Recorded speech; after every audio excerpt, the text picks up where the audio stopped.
तुमचा विश्वास हेच आमचं ध्येय।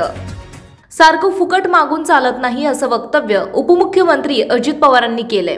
अजित पवारांच्या कर्जमाफीच्या वक्तव्यावर निरनिराळ्या प्रतिक्रिया उमटू लागल्या आहेत। मराठा नेते मनोज जरांगे पाटील यांनीही संताप व्यक्त करत सरकारवर निशाणा साधला। शेतकऱ्यांनी मोहीम हाती घेत सरकारच्या लोकांना पाडलं पाहिजे असे जरांगे म्हणाले। सरकारने शेतकऱ्यांना फसवलं असं म्हणत जरांगेंनी सडकून टीका केली आहे। बारामती येथे एका सभेमध्ये सांगताना किती दिवस फुकट घेता असं म्हटलंय शेतकऱ्यांना। हो, मला ते आता कळालंय, गाडीत होतो मी त्याच वेळेस, पण मी ते पूर्ण ऐकलं नाही। काय होईल एखाद्या वेळेस काय बोलले तर काय नाही तर चुकीची प्रतिक्रिया आपल्याकडून त्यांच्याबद्दल जायची। परंतु जर खरंच तसं जर असेल ना तर लोकांनी सुद्धा विचार करण्याची गरज आहे की या सरकारचं नेमकं करायचं काय। आता तर तुम्ही याला फुकटचं कसं म्हणता? तुम्हाला फुकटचं दिलं त्याचं काय?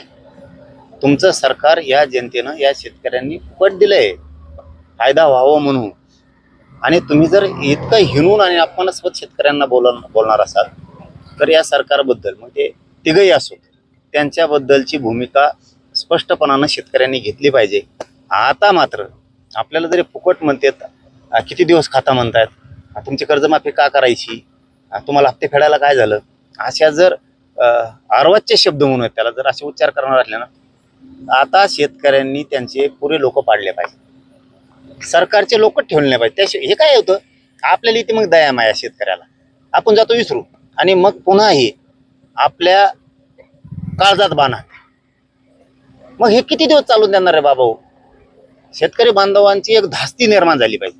शेतकऱ्याला जो सरकारमधला माणूस सरकार बोलन ते सरकारचे लोक पाडून टाकायचे, म्हणजे शेतकऱ्यांचं एक वलय तयार होईल, एक प्रतिष्ठा तयार होईल। हे बघा मायबाप शेतकऱ्यांना, आपली प्रतिष्ठा तयार करणं ही आपली जबाबदारी। सरकार आपल्याला हिणवणार आहे, आपल्याला अपमान करणार आहे, आपल्या वेदना जाणून घेणार नाही, त्यावेळेस ना त्याला पायाखाली तुडवायचं असतं। म्हणजे दुसऱ्या वेळेस अशी भीती जाती यांच्या नको नादी लागायचं।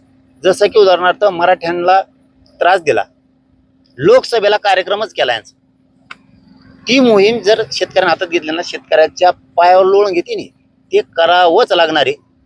फडणवीस साहेब हमेशाच मराठ्यांचा अपमान करणार आहेत, हिणवणार आहेत, शेतकऱ्याला कधी सुखी दिवस येऊ देणार नाही। म्हणून शेतकऱ्यांनी सुद्धा झटका दाखवणं गरजेचं आहे।